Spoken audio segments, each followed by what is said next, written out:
নমস্কার, সকলকে স্বাগত জানাই আমার নতুন একটি ভিডিওতে। আশা করছি আপনারা সকলে খুব ভালো আছেন, সুস্থ আছেন। আজ বুধবার, এখন বাজে সকাল 8:30। সকালবেলার সমস্ত বাসি কাজবাজ কমপ্লিট করে মুড়ি খাওয়ার জোগাড় করে আমার মায়ের কাজ হচ্ছে প্রত্যেক দিন এই মুরগিগুলোকে খেতে দেওয়া। এইগুলো আমার মায়ের চাষ করা মুরগি, মানে নিজেদের ঘরের একদম দেশি মুরগি। এইদিকে যেহেতু প্রচুর পরিমাণে মাঠ রয়েছে বড় বড়, তাই মুরগি চাষ করতে কোনো রকম অসুবিধা হয় না। তো সকাল সকাল মা এদেরকে দিয়ে দিয়েছে আজকে চাল খেতে। কোনো দিন আবার গতকালের ভাত থাকলে সেগুলোও বেড়ে দিয়ে দেয় সকালবেলা। আর এইদিকে দেখুন, সকাল সকাল আমার বাপি আমার জন্য কি নিয়ে এসেছে। এইগুলো হচ্ছে এক অমূল্য জিনিস এবং আমার খুব খুব খুব পছন্দের এক জিনিস। এইগুলোকে আমরা বলি ছাতু, কিন্তু এইগুলো অ্যাকচুয়ালি মাশরুম, মানে প্রাকৃতিক মাশরুম আর কি। এইগুলোকে আমরা বালি ছাতু বলি। অনেকে অনেক নাম হয়তো বলে, আমার ঠিক জানা নেই, তবে আমরা সকলেই এগুলোকে বালি ছাতু বলেই চিনি। একদম ছোট্ট ছোট্ট টাইপের হয়, আর খেতে এগুলোর স্বাদ যে কী হয় তা বলে বোঝানোর নয়। এইগুলোর স্বাদ গ্রামের মানুষ ছাড়া অন্য কেউ পাবে না। আর অমূল্য কেন বললাম, কারণ এইগুলো আপনি যত টাকাই দিয়ে দেন না কেন, কখনো কোনো বাজারে এগুলো আপনি দেখতেও পাবেন না, আর কিনতে তো পারবেনই না। গ্রামের দিকে বিভিন্ন ধরনের ছাতু হয়, তার মধ্যে সবথেকে বিখ্যাত হচ্ছে এই বালি ছাতু। এই বালি ছাতুগুলো বেলে মাটির এলাকায় পাওয়া যায়, মানে যে এলাকার মাটিটা হচ্ছে বেলে মাটি, সেই সব এলাকাতেই বর্ষাকালের সময় এই ছাতুটা ওঠে। দেখুন না, ছাতুগুলো পরিষ্কার করতে না করতেই বাপি এনে আবার আমার সামনে মাছ নামিয়ে দিয়েছে, সঙ্গে আবার মাছের ডিমও রয়েছে। বাপি তো জানে তার মেয়ে মাছের ডিমের বড়া ভাজা আর তার টক খেতে খুব পছন্দ করে, তাই জন্য একটু হলেও মাছের ডিম নিয়ে এসেছে। তো এটা দেখতে একটু লাগছে ঠিকই, রান্না করার সময় কিন্তু অনেকগুলো বড়াই হবে। আর আমাদের এই দিকে মাছ কিনলে জানেন, একটুখানি মাছের তেল পটকা আর মাছের মাথা কিন্তু নিতেই হয়, না হলে আবার মাছ দিতে চায় না।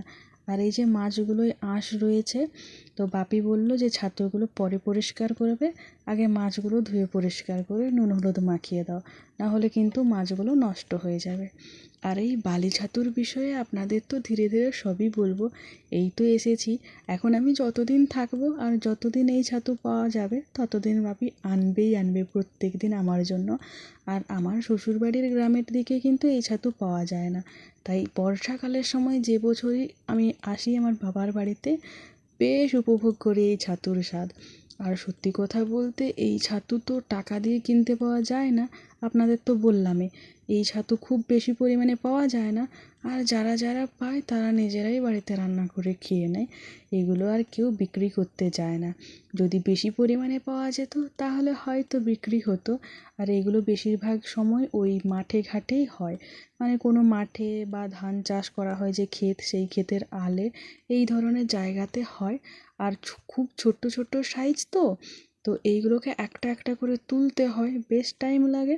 আবার পরিষ্কার করতেও কিন্তু বেশ টাইম লাগে, তবে খেতে যা লাগে সে তো মুখে বলে বোঝানো যাবে না। আমার তো ভিডিওটা করতে করতেই লোভ লাগছে, যে যদি এখন পেতাম তাহলে এক থালা ভাত আর এই ছাতুর তরকারি নিয়ে বসে যেতাম। ওইদিকে মা স্নানে ঢুকেছে, আমি মাছগুলো ভেজে নিলাম আর ছাতুগুলো একদম পরিষ্কার করে ধুয়ে টুয়ে জলে ছেড়ে রেখেছি। বালি ছাতু তো, তাই গায়ে একটু একটু বালি কিন্তু থেকেই যায়, জলে ছেড়ে রাখলে ওই বালিগুলো জলের মধ্যে পড়ে যায়। মা বলল আজকে এই বালি ছাতুর চচ্চড়ি করবে আর মাছের কারি করবে। তো ওই রান্নাটা মাই করবে, আমি আর রান্না বান্না করি না। বাবার বাড়ি এসেছি, একটুখানি ঘুরে ফিরে হাওয়া খেয়ে বেড়াই। তবে এই যে দেখছেন এখন আমি রান্না করছি, এটা কিন্তু আমার শ্বশুর বাড়িতে আমি রান্নাটা করছিলাম, লাউ পাতা বাটা, যেটা কিন্তু আমার খুব খুব খুব পছন্দের একটা রান্না। এই রেসিপিটা থাকলে আমি একটুখানি নিয়েই এক থালা ভাত খেয়ে নিতে পারবো। ভিডিওটা করেছিলাম বেশ কয়েকদিন আগে, কিন্তু আপনাদের সাথে শেয়ার করা হয়নি। ভাবলাম আজকে এই ভিডিওটা আপনাদের সাথে শেয়ার করি, কারণ এখানে আসার পর থেকে আর সেরমভাবে ভিডিও বানানোই হচ্ছে না। তো কী ভিডিওতে শেয়ার করব, দেখলাম ভিডিওটা স্টকে আছে তাই দিয়ে দিলাম। এটা খুব ভালো একটা রেসিপি, তাই ভাবলাম যে আশা করি আপনাদের ভালোই লাগবে।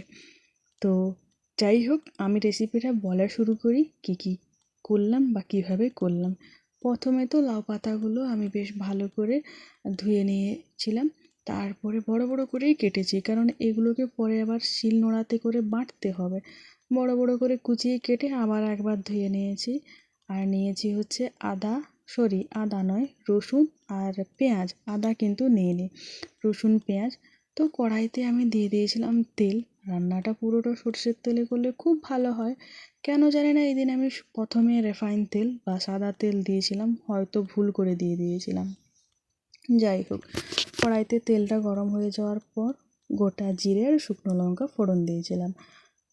আর ফোড়নটা ভালো করে ভেজে রসুন আর পেঁয়াজ কাঁচা লঙ্কা দিয়ে হালকা একটু নাড়িয়ে চাড়িয়ে নিয়ে আর ওই যে ধুয়ে কেটে পরিষ্কার করে রাখা পাতাগুলো দিয়ে নুন দিয়ে ঢাকা দিয়ে দিয়েছিলাম। আর ভালো করে সেদ্ধ করে নিলাম, আর নেড়ে চেড়ে জলটাও বেশ ভালো করেই কড়াইয়ের মধ্যে শুকনো করে নিয়ে একটা থালার মধ্যে বার করে ঠান্ডা হতে দিয়েছিলাম। এবার সেগুলো ঠান্ডা হয়ে গেছে।